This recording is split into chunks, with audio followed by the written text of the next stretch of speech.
Hi, hello, and welcome or welcome back, depending on where you fall on that spectrum. My name is Momo. I'm a professional illustrator, and today I'm going to be working on kind of a new series on my channel where I'm going to be making a comic. One of my biggest ambitions as an illustrator is actually to make my own comic, which, if you were to look at my portfolio, unfortunately, there is a sad lack of comics there. Most of the comics that I've done have been few and far between, and they're old. So basically, I've just wiped them from my portfolio because they're not very representative of what my art looks like right now. Because of that, I kind of wanted to revamp, I guess, or what's the word I'm looking for? I kind of wanted to step back into making more comics, so I have examples of that to show people like, hey, this is the thing I can do. Also, just like a good way to test myself or to practice on my own, because if this is something I want to do, I really should experience doing it in a non-high pressure environment of someone paying me to do it, right? Like, this is just a natural thing to do. If you want to make comics, you should be making comics. Exactly. That little mini introduction aside, I kind of want to explain part one, I guess, of this making comics process. So right now I am creating the characters that I'm going to use for my comics. I kind of wanted an idea of what they would look like. They don't exactly look like this when you get down to it, but rough idea of the character designs that I'm going for in this little mini comic. And this comic is actually something that I've made before. I made it for a class and I had to do it within a certain amount of panels and parameters, and it ended up being 2 pages, but I wanted to expand it, so right now it's 5, and which I think it's staying at 5. It's 5 pages of a wordless comic, and it's based on a true story, funnily enough. The main characters in the story, there's only 2, and it's a busker and this girl that I'm painting here. I don't show the paint process for the guy. It's not that important, to be honest with you. These are mostly for me to be able to kind of have like a visual reference for myself about how I want these people to look and feel. Once again, when you get to the actual comic, things change. I don't know. I feel like I get a mind of my own a little bit when I start drawing things for a more extended format.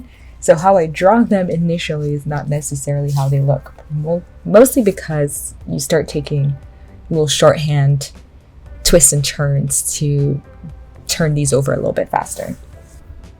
The premise of the comic, like I said, is based on a true story. It's essentially this girl is walking through the streets of Rome, because this did happen to me in Rome, shout out Italy, and there's a busker playing music. And she acknowledges him, she likes his sound, and he starts following her through the streets of Rome, just playing his music at her. And she just becomes increasingly more terrified because, why are you following me, dude? It is meant to be a little tongue-in-cheek and hyperbolic. The real life situation with me is that essentially I acknowledged someone playing music in the streets and he wouldn't let me leave. It was kind of like one of those situations where you're trying to be like polite and like, oh, okay, cool, all right, well, have a great day. And he just like, I got another song for you. And the only way that I was able to slip away from the situation was when someone else came and acknowledged his music and he got caught up in that conversation and I could dip. And that's kind of what happens here. Is kind of like an It Follows situation, but with a busker. Is it ridiculous? Yes, but that's kind of why I love it. It's basically making a very ridiculous, over-the-top, dramatized version of a real-life event, which I personally, that's the type of humor that cracks me up a lot. I like hyperbole a lot. All right, let's get into the process of making this. I'm not gonna lie to you. I'm saying this from the future because at this juncture in time, I've finished the first page, but it took me ages. I was agonizing over every bit of this in a way that I don't think I had to. Like, looking back at it, it was probably fine. As I go through the recordings of the original, I'm kind of like, oh girl, you You went overboard for no reason. But essentially, I did my thumbnails for all 5 pages. Those are all done. And from the thumbnails, I blow it up and try to refine the sketch going forward.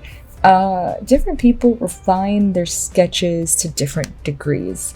I personally like a fairly refined sketch, but nothing too crazy. And then I basically do a lot of that legwork with the inking to my own detriment, for better or for worse, basically. The thing that I was really struggling with this piece is the backgrounds. So as you can see, I pull a lot of reference when I'm working. So I make a little mood board kind of like what the vibe is, what the tone is, what I'm feeling, particularly what things look like. So costumes, setting. Sometimes I'll do things like I'll pull people that I think the character kind of looks like, stuff like that. And I put that all together and make it kind of teeny tiny and keep it on a separate layer and like keep referring back to it. So these are all, you can see I have all my references up. I wanted fruit stalls. I wanted it to be kind of market, street vibe, but perspective, dun dun dun. That is always my Achilles heel. One of these days I'm gonna actually figure out how to get perspective right. Funnily enough, I did learn perspective. It just didn't stick. I don't know why. Also for inking, I go back and forth a lot about the style of ink work that I like. I mean, as of recent years, I've mostly been working without inking my work first. I normally do a little bit of a painterly thing, so I'm getting back into inking stuff, and I think I love a scratchy brush. I love a natural brush or like a pencil brush or something like that. I don't necessarily like smooth lines. I was really going back and forth with this one in my head. I think because I'm thinking of comics, I have a specific idea in mind of what comics look like or what I want my comics to look like, and I went with the natural brush, a scratchy brush, because that is what I'm most comfortable with. I do like how that looks.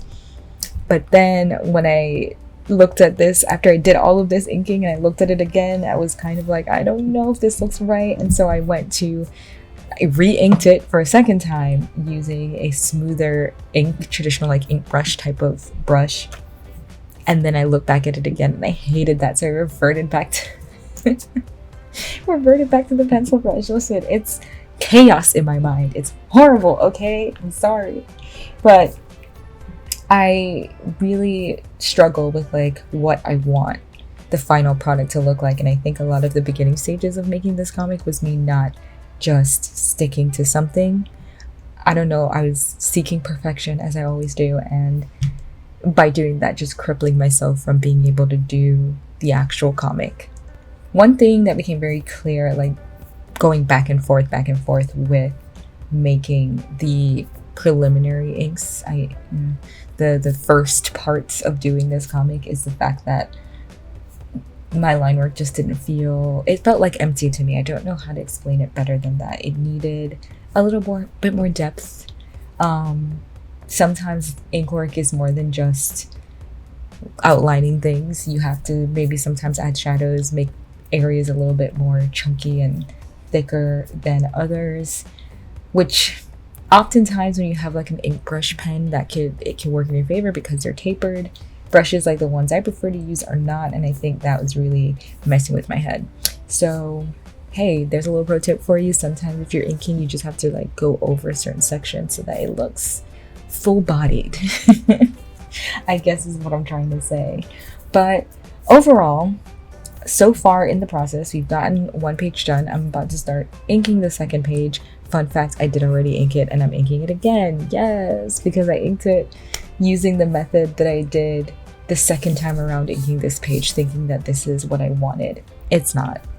Great. So yeah, hopefully next time I'll have, well, not hopefully, I'm planning on getting all the inks done. I wanted to do ink and color for this first page just to set the tone for what I want everything else to look like. And the next pages I'm going to ink them all straight, I think. We'll see. sometimes that does feel like torture, like you're doing the same project multiple times over. But what is comic making if not an act of torture, am I right?